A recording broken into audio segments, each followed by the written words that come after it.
जातं सहगणो रघुनाथान्वितं तं सजीवं साद्वैतं सावधूतं परिजनसहितं कृष्णचैतन्यदेवं श्रीराधाकृष्णपादं सहगणो ललिता श्रीविशाखान्वितांश्च हे कृष्ण करुणा सिन्धु दीनबन्धु जगद्गुरु गोपेश गोपिकान्त राधाकान्त नमस्ते तप्तकाञ्चन गौराङ्गी राधे वृन्दावनेश्वरी वृषभानुसुते देवी प्रणमामि वाञ्छाकल्पतरुभ्यश्च कृपा सिन्धुभ्येव च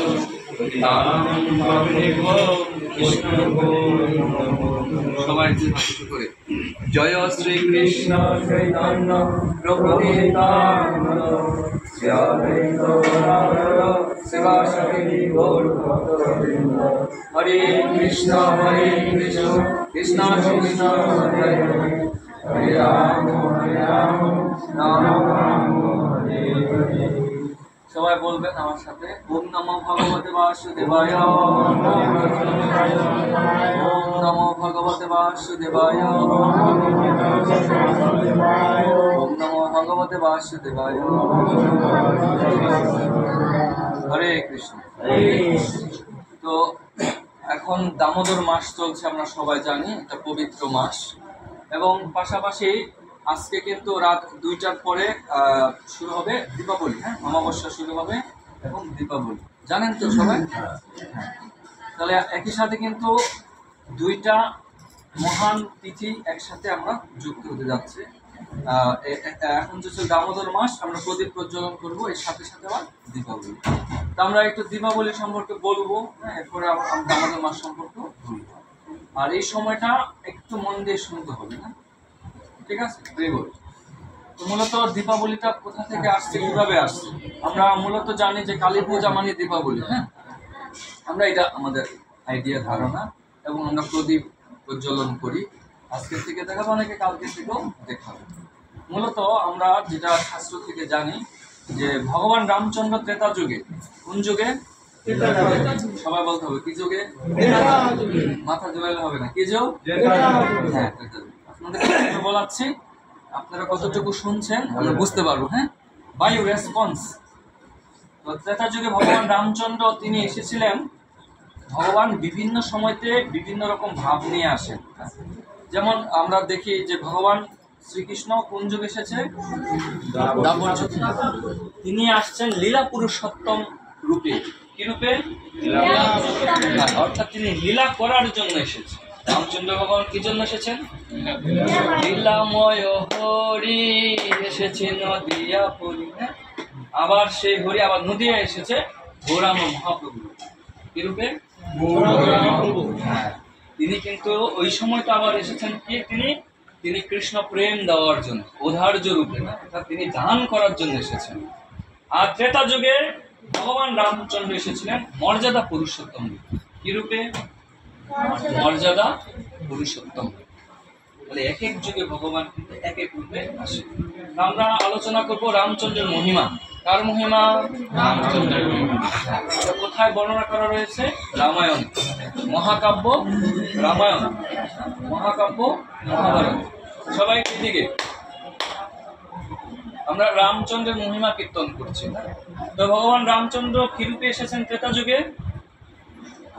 মর্যাদা পুরুষোত্তম, অর্থাৎ মর্যাদা যাতে লঙ্ঘন না হয়, অর্থাৎ সে কারণে তিনি এক পত্নী গ্রহণ করেছিলেন। কয় পত্নী? মানে স্ত্রী, একজন স্ত্রী গ্রহণ করেছিলেন না রামচন্দ্র? আর ভগবান শ্রীকৃষ্ণকে একজন গ্রহণ করেছিলেন না।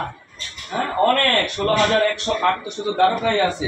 তো বৃন্দাবনে আবার গোপীরা আছে, রাধারানী আছে, আরো কত কি। তাহলে এই ভগবান কিন্তু এখানে তিনি এক স্ত্রী গ্রহণ করেন নাই কৃষ্ণ। রামচন্দ্র কি করেছিলেন বলেন সবাই? একজন স্ত্রী। কেন জানেন? তিনি জীবকে শিক্ষা দেওয়ার জন্য এসেছিলেন। এখন বলবেন ভগবান শ্রীকৃষ্ণকে শিক্ষা দেওয়ার জন্য আসে নাই? হ্যাঁ, ভগবান শ্রীকৃষ্ণও এসেছে শিক্ষা দেওয়ার জন্য, তিনি লীলা করার জন্য এসেছেন। এক এক সময় ভগবান এক একটা উদ্দেশ্য নিয়ে আসেন। তো রামচন্দ্র ভগবান কি শিক্ষা দিয়েছেন দেখেন, যে অ্যাজ এ হাজব্যান্ড, একজন স্বামী হিসেবে তার স্ত্রীর প্রতি কেমন কর্তব্য থাকা উচিত, একজন সন্তান হিসেবে তার বাবার প্রতি কেমন শ্রদ্ধা থাকা উচিত, মার প্রতি শ্রদ্ধা থাকা উচিত। এই দিকে হরে কৃষ্ণ, হ্যাঁ ভালো করে শুনতে হবে। এটা কে শিক্ষা দেওয়ার জন্য এসেছেন? রামচন্দ্র ভগবান। এবং আমরা দেখি ইতিহাস থেকে এই দীপাবলি কোথা থেকে আসছে। বিজয়া দশমীতে ভগবান রামচন্দ্র কাকে বধ করলো? রাবণকে বধ করে লঙ্কায় বিভীষণকে বসালো। লঙ্কার অধিপতি হিসেবে কাকে বসিয়েছিল? এবং ভগবান রামচন্দ্র তারপরে কোথায় চলে আসছিল? অযোধ্যায় চলে আসছিল। এবং অযোধ্যায় চলে এসেছিল অনেক সময় পরে। এবং অযোধ্যাবাসী যারা, তাদের প্রাণ ছিল রামচন্দ্র। তাদের প্রাণ ছিল কি? রামচন্দ্র। সবাই একটু খেয়াল করবো আমরা, এখানে একটা দরজা আছে, কি রয়েছে? একটু পর পর একজন করে আসবে। সবাই আমাদের ক্যামেরা যদি এদিকে দেই, হ্যাঁ, তাহলে তো মনোযোগ থাকবে না, থাকবে না। ক্যামেরাটা আমরা এদিকে দিয়ে রাখি না, ওইদিকে আসুক, যে আসবে সে বসবে, ঠিক আছে না? ক্যামেরা কোন দিকে থাকবে? ক্যামেরা কোন জায়গায় আপনার? মাথায় নাকি পিঠে? পিঠে। এই যে ক্যামেরা, ফোকাসটা কোন দিকে দেব? আমি এরপরে দেখবো কেউ আসলে কে তাকায়, তাহলে সে ফেল। সে কি? ফেল, ব্যর্থ। সে ভগবানের কথায় বেশি মন নাই। মন হচ্ছে কয়জন আসলো, কে আসলো, কি শাড়ি তার, কি তার ড্রেস, কোথা থেকে আসলো, কিছু। তাহলে আপনি মনোযোগ কোন দিকে? ওই দিকে, ঠিক না? আপনি রান্না করতে যখন যান না, বাচ্চা এদিক সেদিক দৌড়ায়, তাই বলে কি লবণ কম দেন, হলুদ কম দেন? কারণ আপনার মনটা কোন দিকে? রান্নায়। কিন্তু চোখটা এদিক সেদিক হতে পারে, কিন্তু মন কোন দিকে? ঠিক বলছি না? তাহলে এটা আপনি কেন গুরুত্বটা জানেন? লবণ যদি কম হয়ে যায় তাহলে আমার ছেলে মেয়ে স্বামী খেতে পারবে না, বেশি হয়ে গেল আবার সমস্যা আসবে, সমস্যা করবো। সেজন্য আপনাদের গুরুত্বটা জানেন, যে the importance of concentration for my cooking, রান্নার জন্য কতটা গুরুত্ব দিতে হবে। তাহলে ভাগবত পাঠেও তো গুরুত্ব আছে। এখানে সাক্ষাৎ ভগবান আপনাকে দেখছে যে তুমি কি করছো আমার কথা শোনার সময়। এখন যখন দেখো তুমি এদিকে দিকে ক্যামেরা ঘুরাচ্ছ, মানে তোমার ফোকাস কোন দিকে? অন্যদিকে। তাহলে মন কোন দিকে? অন্যদিকে। তার মানে তুমি আমাকে গুরুত্ব দিচ্ছ। তাহলে কি ভালো হবে রেজাল্ট না খারাপ হবে? খারাপ হবে। আমরা কি রেজাল্ট খারাপের জন্য আসছে না ভালোর জন্য? ভালোর জন্য। তাহলে কে কে ভালো করতে চান? তাহলে ক্যামেরাটা আমাদের দিয়ে দিতে হবে। কি দিয়ে দিতে হবে? ক্যামেরাটা। হরে কৃষ্ণ। হ্যাঁ, রামায়ণে ভগবান রামচন্দ্র, অর্থাৎ তিনি এই রামায়ণে অনেক শিক্ষা রয়েছে। আমি কিছু আলোচনা করবো আজকে, যেহেতু দীপাবলির একটা পবিত্র একটা অনুষ্ঠান। তো ভগবান রামচন্দ্র ভগবান তিনি যখন অযোধ্যায় আসবেন, অযোধ্যায় আসার সময় এবং তার আগে থেকে অযোধ্যাবাসী জেনেছিল যে রামচন্দ্র ভগবান অযোধ্যায় আসবে, এবং সে কারণে তাকে স্বাগত জানানোর জন্য, কি করার জন্য? তাকে স্বাগত জানানোর জন্য অযোধ্যায় হাজার হাজার লক্ষ লক্ষ কোটি কোটি প্রদীপ প্রজ্বলন করেছিলেন। কি প্রজ্বলন করেছিলেন? প্রদীপ। এবং প্রদীপ প্রজ্বলন কেন করেছিলেন তার রূপক অর্থ রয়েছে। কিন্তু আমরা এই সংসারে রয়েছে অন্ধকারে রয়েছে, অসতমা সত্যময়, তমসমা আছে না বেদে? আমরা এই জগৎ সংসারে কিসের মধ্যে রয়েছে? অন্ধকার। ভাগবতে বলছে যে অন্ধা যেথা অন্ধে উপনীয় মানা তে অপি শতান্তা মূলদাঙ্গে বদ্ধা। এক অন্ধ আরেক অন্ধকে পথ দেখাতে পারে। এই যে প্রভু, এক অন্ধ আরেক অন্ধকে পথ দেখাতে পারে না।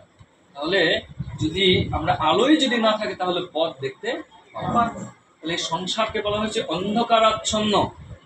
সংসার কি বলা হয়েছে? অন্ধকার। আর এই রামচন্দ্র ভগবানের আগমন, অর্থাৎ ভগবান আমাদেরকে প্রদীপ প্রজ্বলন করেন, জ্ঞানের আলো জ্বালিয়ে দেন।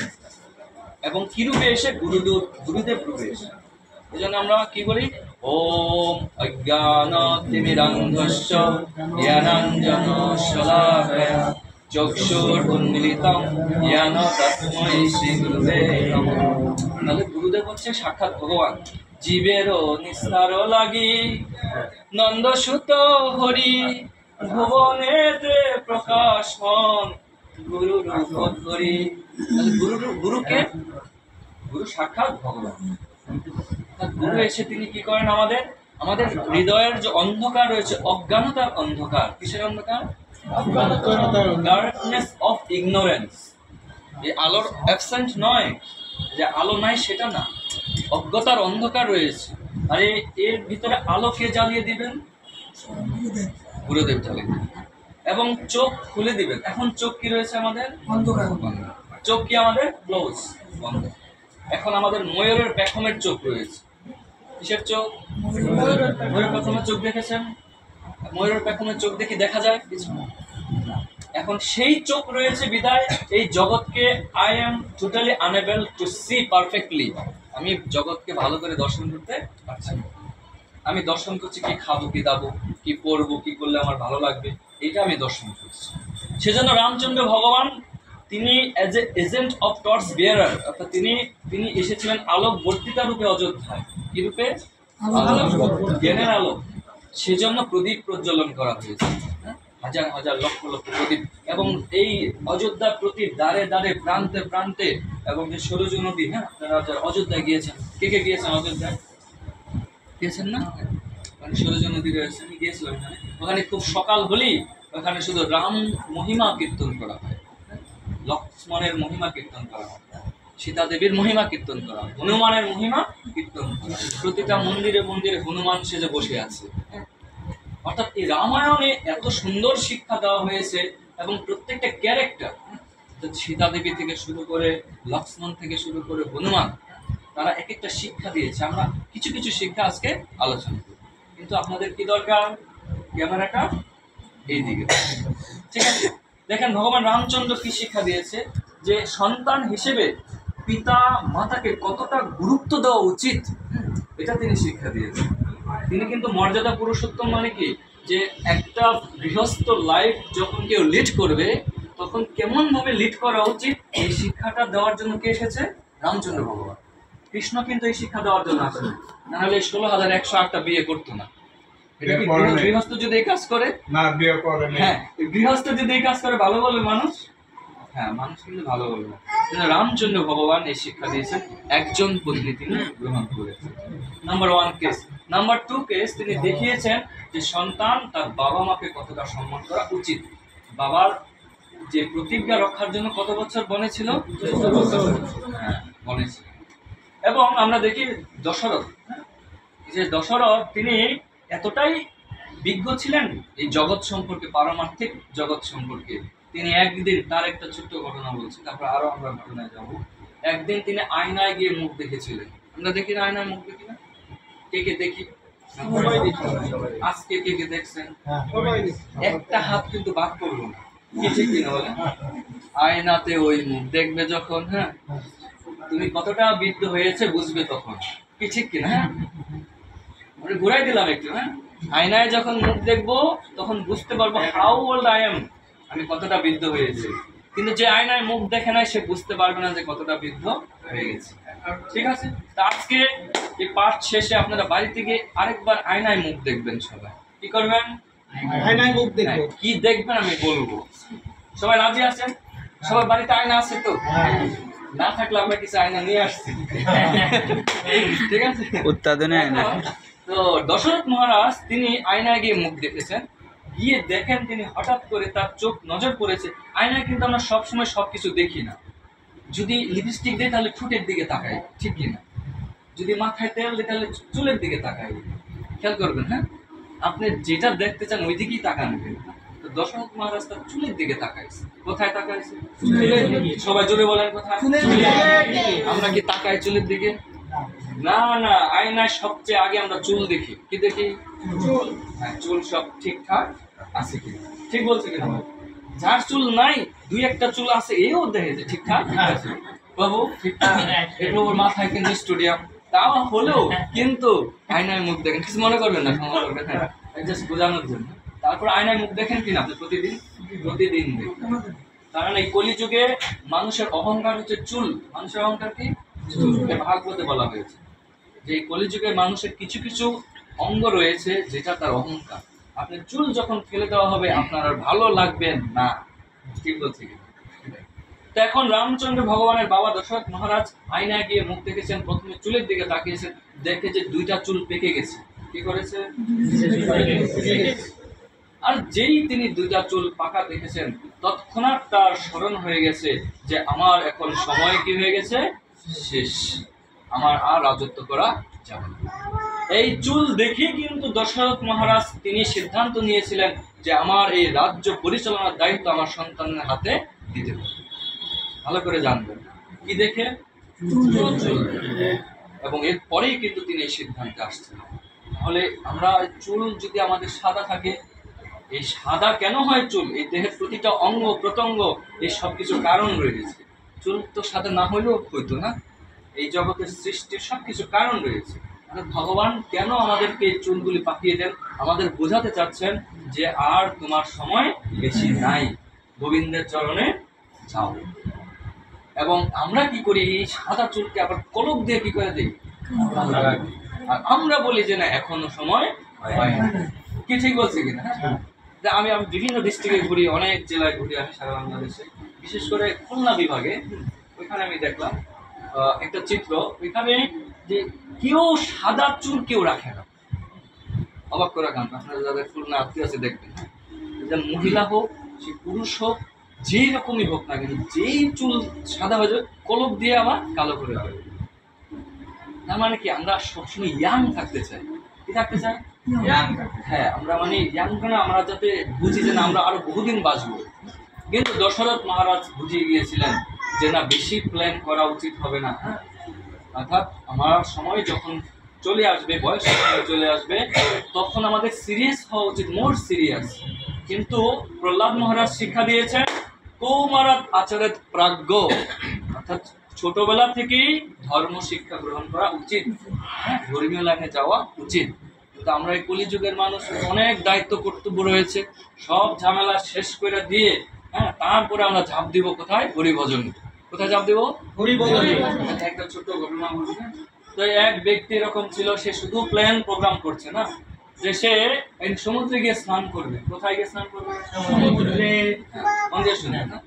এখন সমুদ্রে স্নান করবে, গামছা টামছা নিয়ে সবকিছু নিয়ে সে উপস্থিত। কিন্তু যেই একটু আগে এসে দেখে একটা বড় একটা ঢেউ আসছে। আপনার কক্সবাজারে গিয়েছেন না, বড় বড় ঢেউ কিন্তু। তো এইবার সে ঢেউ দেখে ভাবলো ঢেউটা শেষ হোক, তারপরে ভালো করে কি করবো, স্নান করবো। এইবার যেই একটা ঢেউ শেষ হয়েছে, এবার আবার গিয়েছে, আবার দেখে আরেকটা ঢেউ। এইভাবে সে ঘন্টার পর ঘন্টা দাঁড়িয়ে আছে। সে কি স্নান করতে পারবে কোনোদিন?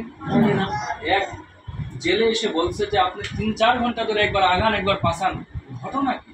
গলায়ও গামছা আবার। দেখেন আমি তো স্নান করার জন্য আসছি, কিন্তু পরিবেশ তো অনুকূলে না। ওই জেলে বললে তাহলে সারা জীবনই আপনি দাঁড়ায় থাকবেন, কোনোদিন স্নান করতে পারবেন না। এই জগতের পরিবেশ কোনোদিন অনুকূলে হবে না। ঠিক আমরা যারা সংসারে আছি, ভাবছি ছেলেটা ছোট, আরেকটু বড় হবে, ছেলেটা বড় হয়ে গেছে, চাকরি করে বিয়েটা দিয়ে নিই, মেয়েটা মোটামুটি পড়াশোনা শেষ হয়ে গেছে, ভালো একটা স্বামী খুঁজে দেই, তারপরে আমরা স্বামী স্ত্রী তুমি আর আমি মিলে আমরা কি করবো, অনেক প্ল্যান আমাদের মাথায়। বা একটু অসুস্থ আছেন, একটু সমস্যা, রোগটা একটু ভালো হোক, তারপরে একবারে ফিল্ডে নামবে। ঠিক না? আরো অনেক কারণ, আপনি কোনোদিন ফিল্ডে নামতে পারবেন না, কারণ কোনোদিন পারফেক্ট ভাবে কোনো কিছুই হবে না। মৃত্যুর আগ পর্যন্ত আপনার দায়িত্ব থাকবে, কর্তব্য থাকবে, আপনি ভাববেন আরো কিছুদিন বেঁচে গেলে ভালো হতো। ঠিক বলছি কিনা? কিন্তু এই মায়ের জগৎ অন্ধকারময় জগৎ, তাই আমরা যথার্থ দর্শন করতে পারছি না। সেজন্য রামচন্দ্র ভগবান তিনি প্রদীপ প্রজ্বলন করিয়েছিলেন তার ভক্তদের দিয়ে। রামায়ণে আমরা দেখি যে সে দীপাবলি আসতে রাত 2টার পর থেকে অমাবস্যা লাগবে দীপাবলি অনুষ্ঠান। তো গেল, আমরা দশরথ মহারাজ থেকে কি শিক্ষা পেলাম? আয়নায় গিয়ে মাঝে মাঝে চুল দেখতে হবে ঠিকঠাক আছে কি বলেন? হ্যাঁ হ্যাঁ, বারবার ভাবতে হবে যে আমার কিন্তু সময় আর বেশি নাই, যে কোনো সময় আমি চলে যেতে পারবো। এই জন্য বলছে কদিন রহিবে ভব মাঝে আর অবিলম্বে করো যাহা করিবার, যা করার ইমিডিয়েটলি করো। সময় খুব কম, কেউ বলতে পারবে না যে আমি 80 বছর হলেই মরবো, 8 বছর হলেও মারা যেতে পারবো, কি ঠিক কিনা? সেজন্য অনেক শিক্ষা রয়েছে। এরপর আমরা দেখি যে আরো কিছু ঘটনা আমি বলবো। আজকে আমি একটু মৃত্যু নিয়ে আলোচনা করছি এবং আমাদের জীবন নিয়ে আলোচনা করছি। আপনারা বুদ্ধদেবের নাম শুনছেন? বুদ্ধদেব ছোটবেলার নাম ছিল সিদ্ধার্থ, তো বুদ্ধদেব কিছু শিক্ষা দিয়ে গেছেন এবং এটা সব ধর্মের লোক ফলো করে, অনুসরণ করে। অর্থাৎ বুদ্ধদেব কিন্তু তিনি একটা রাজার ঘরে তার জন্ম হয়েছিল, জানেন তো সবাই। এবং তার জন্ম হওয়ার পরেই জ্যোতিষী কিছু ভবিষ্যৎবাণী দিয়েছিল। এটা দেখবেন যেটা পুষ্টি গণনা করে যে আমরা বলতে পারি জ্যোতিষী, জ্যোতিষশাস্ত্রে, যে সে কি করবে। যেমন আমাদের পরম আরাধ্য গুরু মহারাজ ছিল সেবক স্বামী গুরু মহারাজ, পিছনে তিনি যেই গৃহে জন্ম নিয়েছিলেন বিক্রমপুরে, আমারও হোম ডিস্ট্রিক্ট বিক্রমপুর, হয়তো এই কারণে গুরু মহারাজের সাথে একসাথে হয়ে গেছে, আর একই গ্রামে পাশাপাশি। তো এখন গুরু মহারাজের জন্ম হওয়ার পরেই একজন সাধু এসেছিলেন কয়েক মাস পরে বা হয়তো বা 1 বছর পরে। এক সাধু পুষ্টি গণনা করে বলেছিলেন যে তোমার এই সন্তান তুমি গৃহে রাখতে পারবে না, এবং সে পরিব্রাজক আচার্য হবে, সারা পৃথিবী সে ঘুরে বেড়াবে, হরিনাম প্রচার করবে। এক্স্যাক্টলি তাই হয়েছে কিনা? তাই হয়েছে। এবং বুদ্ধদেবকে ঠিক একজন জ্যোতিষী বলেছিলেন যে তোমার সন্তানকে তুমি রাজ্যে রাখতে পারবে না, সংসারে রাখতে পারবে। এখন তার বাবা, সে তো রাজা, এক রাজা কি চায়? ছেলে হলে তাকে সন্তানকে কি বানাবে? রাজা বানাবে। হ্যাঁ, তাহলে তার টেনশন কম। আমরা কি চাই? যে আমার ছেলে মেয়ে উপযুক্ত হোক, আমার সম্পত্তি যা কিছু যাতে সুন্দর করে দেখাশোনা করতে পারে। এইভাবে বুদ্ধদেবের বাবা তিনি চিন্তা করেছিলেন এবং জ্যোতিষীকে বলেছিলেন তাহলে এইরকমই যদি হয় তাহলে আমার এত রাজ্য এত সাম্রাজ্য দিয়ে কি হবে? এখন জ্যোতিষী বলেছিল উপায় একটা আছে। কি আছে? হ্যাঁ, উপায়। কি উপায়? বলছে তোমার এই সন্তানকে যদি তুমি কোনোদিন বৃদ্ধ লোককে না দেখাতে পারো, কি লোককে? বৃদ্ধ লোক, তার সামনে কোনোদিন যাতে বৃদ্ধ লোক না পড়ে, এটা যদি পারো, নাম্বার 1। নাম্বার 2 হচ্ছে মানুষ যে মারা যায় এইরকম চিত্র বা এরকম ঘটনা, এরকম বিষয়ে সে যাতে না বুঝতে পারে কোনোদিন মানুষ কি যায়, মারা যায়। কয়টা ঘটনা? বৃদ্ধ লোক যাতে সে না দেখতে পারে আর মানুষ যে মারা যায় এটা যাতে না বুঝতে পারে, তাহলে তুমি আজীবন তোমার সন্তানকে কোথায় রাখতে পারবে? এই রাজ্যে রাখতে পারবে। এখন এই ছাড়া তার কোনো উপায় নাই, সন্তানকে সে রাখতে পারবে না কিন্তু। তাই তার বাবা এই সমস্ত ব্যবস্থা করেছিলেন এবং এই সিদ্ধার্থগত বুদ্ধদেবকে এমন জায়গায় রেখেছিলেন যেখানে কোনোদিন কোনো বৃদ্ধ লোক ঢুকতে পারবে, নো এন্ট্রি। আমরা করোনার সময় মাস্ক ছাড়া প্রবেশ নিষেধ ছিল না, আর এখানে বলছে বৃদ্ধ লোকের প্রবেশ নিষেধ, মনে কিছু করবেন না। ঘটনা কিন্তু সত্যি। এবং কোনোভাবে যে মানুষ যে মারা যায় এই নিউজ, এই ঘটনা, এটা যাতে সে না বুঝতে পারে। এইভাবে অনেক দিন পর্যন্ত রেখেছিল। যখনই তার 16, 17, 18 বছর হয়ে যায়, হঠাৎ করে এক বৃদ্ধ লোক যত পাহারাদার ছিল কোনোরকম ভাবে ওভারটেক করে তার সামনে গিয়ে হাজির। আর যখনই তাকে দেখছে তখন সে ছিল অত্যন্ত বিচক্ষণ জ্ঞানী। দেখার পরে সে চিন্তা করেছিল যে তার চুল কেন পেকেছে, কেন তাকে এমন দেখা যাচ্ছে। কারণ সে তো সবসময় যুবক যারা তাদেরকে দেখছে, বৃদ্ধদের দেখে নেই। আমরা বৃদ্ধ যখন হয়ে যায় আস্তে আস্তে চেহারা সুন্দর হয়ে যায় কিনা? সুন্দর হয় না? সুন্দর মানে আস্তে আস্তে খারাপ হয়ে যায়, সে আগের মতো আর টলটলে থাকে না। হ্যাঁ, ধীরে ধীরে ধীরে ধীরে সে আঙ্গুল ফল কিচমিচ হয়ে যায়, ঠিক কিনা হবে? আপনার রস যা আছে সব আস্তে আস্তে কি হবে? মলিন হয়ে যায়। সে শাহরুখ খান, কি শাহরুখ খান আছে এখন? হ্যাঁ, শাহরুখ খানের এখন বাস্তব চিত্র দেখেন, শাহরুখ খানের সমস্ত কি হয়ে গেছে? হ্যাঁ, শুকিয়ে গেছে। আমরাও এরকম ওনাকে দেখার সাথে সাথে বুদ্ধদেব মার্ক করে ফেলেছে যে তার পরিবর্তন কি হয়েছে। আর এরপরে সে সংবাদ পেল ওই বৃদ্ধর কাছ থেকে যে অমুক মারা গেছে। তখন জানতে চাইলো বুদ্ধদেব যে মারা যাওয়া মানে কি। তখন বোঝালো যে মারা যাওয়া মানে দেখো যে এই দেহটার 6টা পরিবর্তন হয়। কয়টা? 6টা পরিবর্তন। আর লাস্ট পরিবর্তনটা হচ্ছে মৃত্যু। লাস্ট পরিবর্তন কি? জন্ম, তারপর হচ্ছে কি বৃদ্ধি, স্থিতি, উৎপাদন, হ্যাঁ, এরকম করে তারপর লাস্টে কি মৃত্যু, এবং তাকে কি করতে হবে? মৃত্যুবরণ করতে হবে শেষে। তখন বুদ্ধদেব ভাবছে তাহলে আমাকেও তো মরতে হবে না? কি ভাবছে? আমাকেও তো মরতে হবে। যখন তার এই চিন্তা চলে আসলো যে আমাকেও তাহলে মরতে হবে, বেশি দিন তাহলে সময় নেই, তখন সে রাজ্য পরিত্যাগ করলো। কি পরিত্যাগ করলো? আচ্ছা, তার কি সাম্রাজ্য, ঐশ্বর্য, মান, যশ, খ্যাতি কোনো কিছু ঘাটতি ছিল কি বুদ্ধদেবের? না। তিনি রাজ্য পরিত্যাগ 20 না 21 বছর বয়সে বুদ্ধদেব রাজ্য পরিত্যাগ করে তিনি জানতে চাইলো হোয়াই পিপল ডাই, মানুষ কেন মারা যায়, মারা যাওয়ার পর কি হয়, সে জানার চেষ্টা করলো, বোঝার চেষ্টা করলো, তারপরে সে এই বুদ্ধ ধর্ম প্রচার করলো। তাহলে আমরা দেখি, ইতিহাস দেখি যে ভরত মহারাজও তাই দেখি। ভরত মহারাজ তিনি সারা পৃথিবীর রাজা ছিলেন, শশাগড়া পৃথিবীর সম্রাট ছিলেন। কোনো কিছুর অভাব ছিল কি বলেন? তার সুন্দরী পত্নী, তার গৃহে থেকে শুরু করে মান যশ খ্যাতি যা কিছু রয়েছে এই জগতে, মানুষ যা পেলে আনন্দিত হয় সবকিছু ছিল ভরত মহারাজ, ছিল কিনা? কিন্তু যখন তিনি জানতে পারলো এই দেহ অনিত্য, সংসার অনিত্য, আমার এই জগতে কোনো কিছুই আমি সাথে নিব না, কোনো কিছুই থাকবে না, চিরস্থায়ী, তখন ভরত মহারাজ 21 বছর বয়সে, কত বছর? তিনি রাজ্য পরিত্যাগ করে বনে চলে গেলেন। কোথায় চলে গেলেন? কিসের জন্য? জীবনের প্রকৃত রহস্য জানার জন্য, জীবনের উদ্দেশ্য জানার। পরীক্ষিত মহারাজকে আমরা একই দেখি, তিনিও সারা পৃথিবীর কি ছিলেন? রাজা ছিলেন। কিন্তু তিনি একটু এত ভরত মহারাজের মতো ফুট করে চলে যায় না, বিপদে পড়ে চলে গিয়েছিল। কেমন বিপদ ছিল? যে 7 দিনের মধ্যে তার কি হবে? মৃত্যু হবে। এবং সে বুঝতে পারলো যেহেতু 7 দিন পর আমি মারাই যাবো, আমার রাজ্যও থাকবে না, কিছুই থাকবে না, তাহলে আমি একটু জানার চেষ্টা করি 7 দিনের মধ্যে আমার সবচেয়ে গুরুত্বপূর্ণ কাজ কি, গুরুত্বপূর্ণ কর্তব্য কি, এটা আমার একটু জানা দরকার। তাই তিনি কার অন্বেষণ করেছিলেন? সাধুর। কার অন্বেষণ করেছিলেন? এজন্য কি বলছে? সাধু সঙ্গ করি হরি ভজে যদি, তবে হয় অন্ত ক্লেশ। অন্ত মানে সমাপ্ত, আর ক্লেশ মানে দুঃখ। অর্থাৎ কেউ যদি সাধু সঙ্গ করে হরি ভজন শুরু করে, তার দুঃখের কি হয়?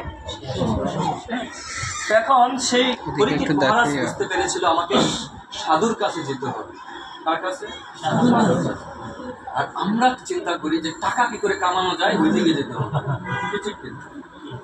কি করে সংসারে বেশি করে আনন্দ ভোগ করা যাবে, ছেলে মেয়ে স্বামী স্ত্রী সবাইকে নিয়ে আমি আনন্দ উল্লাসে থাকবো, কোনো কিছুর অভাব থাকবে না, সবাই আমরা সুস্থ থাকবো, ছেলে মেয়ে ডাক্তার ইঞ্জিনিয়ার হয়ে টাকা আর টাকা, সবাই আমাকে বলে ডাক্তারের বাবা এসে কিছু কিনা। হ্যাঁ, আমরা এটা চাই।